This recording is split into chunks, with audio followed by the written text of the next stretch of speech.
Ini bukan sembang kedai kopi di Machang.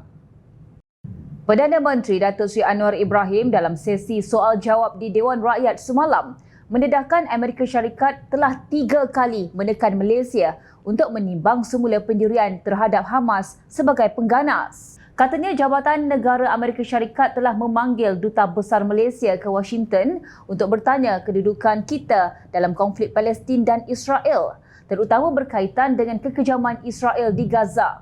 Tetapi Duta Besar kita dengan tegas menyatakan kedudukan Malaysia dalam perkara ini. Dan disebabkan penolakan kita untuk mengkritik Hamas dan memanggilnya sebagai kumpulan pengganas, saya dimaklumkan oleh Kementerian Dalam Negeri bahawa kita juga telah menerima dimarch iaitu tata tindak daripada Kedutaan Amerika Syarikat 2 kali. Pertama, pada 13 Oktober dan satu lagi pada 30 Oktober. Mereka meminta agar Malaysia tidak meneruskan kedudukannya terutama pada penolakan kita untuk menganggap Hamas sebagai organisasi pengganas, kata Anwar.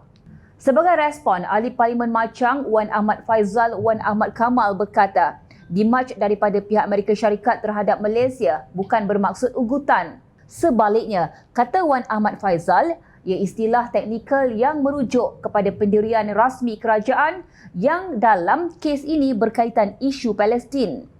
PM menggunakan istilah teknikal dimarch, satu istilah dalam bahasa Perancis yang merujuk kepada pendirian diplomatik rasmi yang diminta mana-mana negara asing berkenaan sesuatu isu. Beliau menganggap itu satu ugutan, tapi saya rasa ini tidak tepat. Dia ada impak yang serius terhadap hubungan luar kita dengan mana-mana negara yang dilihat mengancam kita atas pendirian kita tentang Palestin. Jadi, apa yang disebut bukanlah ugutan tetapi pertanyaan rasmi oleh AS ke atas kita, katanya lagi. Duta Besar Malaysia ke Amerika Syarikat, Datuk Seri Muhammad Nazri Abdul Aziz menasihatkan Wan Ahmad Faizal agar hanya membuat kenyataan perkara-perkara yang diketahui sahaja. Tegas Muhammad Nazri, Wan Ahmad Faizal perlu memahami sama ada dimarch itu satu ugutan atau tidak bergantung kepada isinya.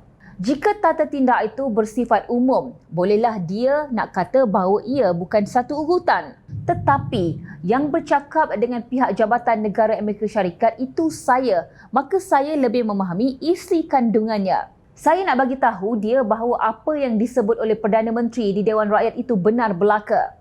Jadi, kalau Wan Ahmad Faizal ini tidak tahu, lebih baik jangan bercakap, katanya kepada Awani. Muhammad Nazri juga menjelaskan memang benar pihak Jabatan Negara Amerika Syarikat menyatakan rasa tidak senang mereka terhadap kenyataan-kenyataan Perdana Menteri Datuk Seri Anwar Ibrahim yang mengecam Israel dan melabelkan rejim Zionis itu sebagai pengganas. Malah, beliau menegaskan pihak Jabatan Negara Amerika Syarikat meminta agar Malaysia membuat kenyataan turut bersimpati terhadap Israel.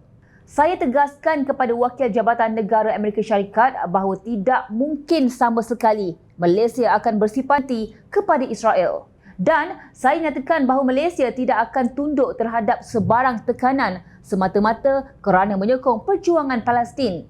Saya nak beritahu Wan Ahmad Faizal bahawa saya bercakap perkara ini di bumi Amerika Syarikat yang menyokong Israel, bukan di Machang, katanya lagi.